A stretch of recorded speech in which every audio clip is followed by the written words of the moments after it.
Chapter 14. Evan's Wish. I have been running, but I wasn't going anywhere. I rushed out of the hospital and I didn't know where I ended up. Maybe a nearby bus station that would take me out from here to no one knows where.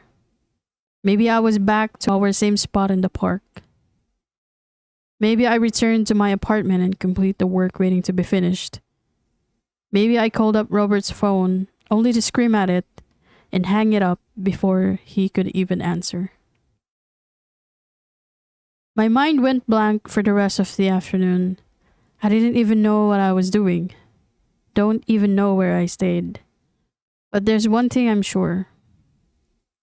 I can't be left alone with my thoughts. With Evan's words endlessly echoing the corners of my mind, waiting to be silenced, waiting to be put to rest. I went back to the hospital before the clock turns 5, and I caught sight of Rachel talking to one of the nurses on their station, situated on the far end part of the floor. She didn't see me walk in Evan's room. She shouldn't have to. She didn't know what I'm capable of doing, and how it would take her forever to get over with. I move in silence, close to Evan's lifeless body. Beneath the fading afternoon sunlight streaming over the room, I marvel at her face. It bore the same gentleness she had earlier. Her cheeks were soft and thin, her breathing labored. Her face is paler than ever. At this distance, I couldn't feel her warmth any longer. I reached for her hand beneath the sheets and tried to get any response from the screen. Nothing. I bring it up and graze it upon my cheeks as tears fall fast through them, moistening her skin. I close my eyes, and her smiling brown eyes place in my mind. I couldn't do it. I can't. The sound of the oxygen machine hovers, repeatedly, filling the corners of the room. I leaned over, cup her face in my palms and kiss her cheeks. Then beneath the tube, eventually her lips. The memories of her smiling from the first day back, the way she used to touch her forehead with mine when we were in the train station, the way she always reaches for my hand, they all came playing in my mind 100 times over. My shoulders shook in suppressing the pain coming over my temples. I wish there was a way I couldn't have done it this way. I wish someone could take us both away from whatever this is. But this isn't the way the world works, as she had repeatedly reminded me before. I wish I was not where I am now, but where else would I be if it not beside her? I repeatedly kissed her cheeks, her lips, holding her hand a little tighter. I couldn't do it. But it's what she asked me to do. And I can't let her down.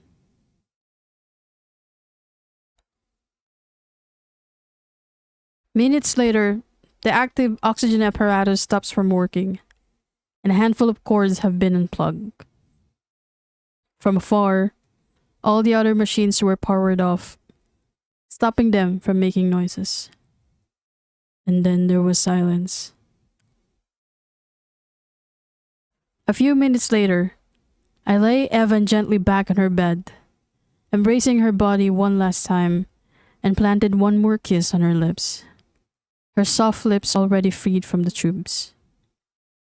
Our skin bathed with my tears, remembering every part of her in this moment forever.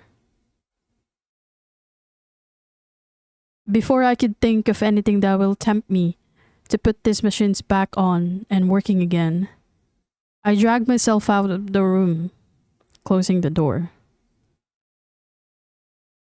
I managed to walk a few steps, but soon I fell to my knees and stumbled down the ground, crying. I still can't feel the touch of her cheeks with mine, and I brought my palms up to see if I could relieve them. Just once more. Just 100 times more over. I let out a sharp cry as one of the nurses walks by me, helping me to get up.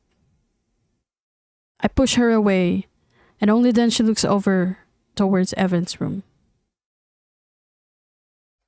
The silence that followed made her hurry over to where Evan was lying.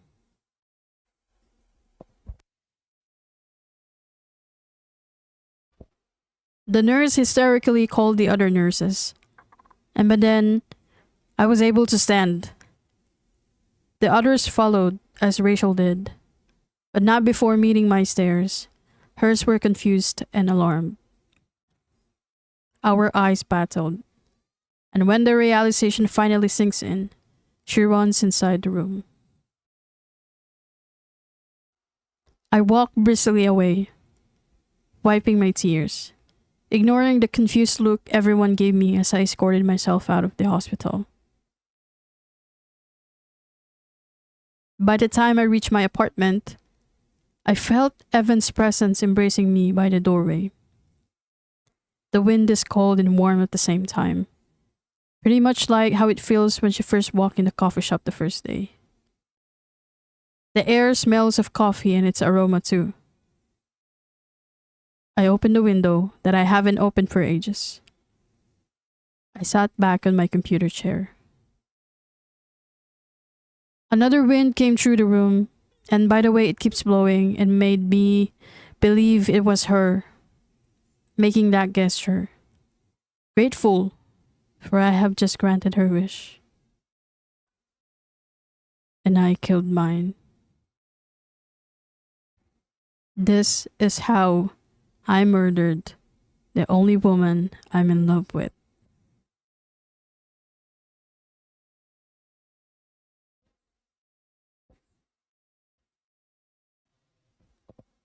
The phone rang multiple times at my computer desk a few hours later.